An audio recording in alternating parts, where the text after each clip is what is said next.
Hello, it's Jason with Jtech, and today we're going to be looking at this 5-speed manual transmission. It's got quite a few parts on it, and we're going to label each and every one and describe what it does.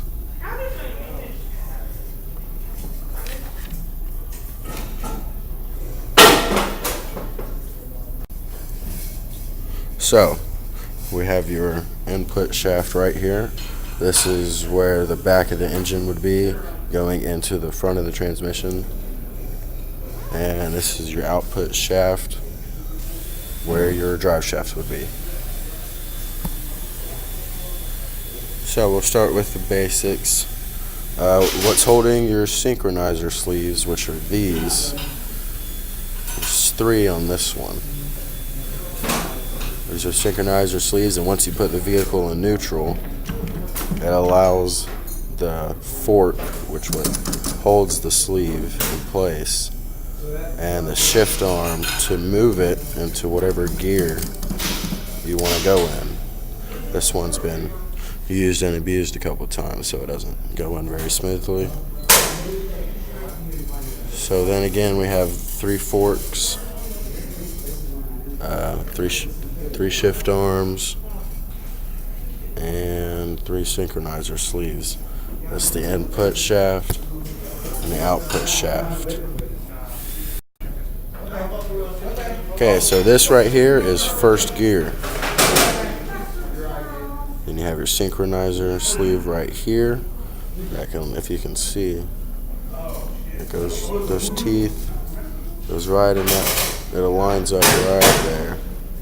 Slides right in. So that's first. Second gear.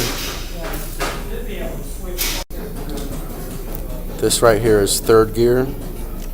And normally, if it was in proper working condition, it would slide right in. And then this is fourth, or otherwise known as the compound gear. When you get the ratio of these 2 gears, you use this to get the ratio of all the rest of the gears. It helps you in the process. So that's fourth, or otherwise known as compound, right here. And then back here, we have 5th gear.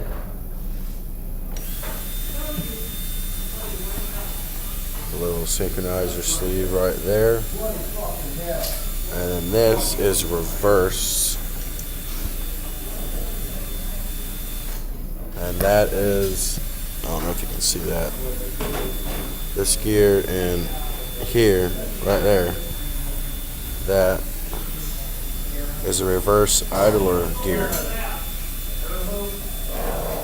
So that's what allows the to change direction from one gear to change direction to another gear, to spin it the opposite way. This is the speedometer gear. This helps the speedometer sensor read how fast you are moving. There's a couple of types of bearings on here. We have this roller bearing that's held on by a little clamp. And then we have this ball bearing. It's held on by another clamp. So now I'm going to explain how these gears transfer power.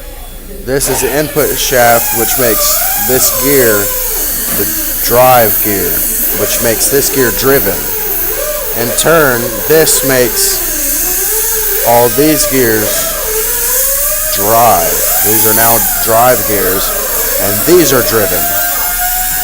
And this goes straight to the drive shaft, the output shaft. So remember, it's drive, driven, drive, driven. And 4th gear is just the input shaft and the output shaft put together right here. There's no ratio, it's just 1-to-1. It's just the 2 shafts walk together. Or what's this one? These right here are also ball bearings on the end of the input shaft. This is the counter shaft. Let's get one last look at it. We have the shift arms. We got the forks, synchro sleeves, first, second, third, fourth, which also known as compound. We have fifth gear, reverse. Everything works together on this. If there was one part messed up, it won't work. Thank you guys for watching.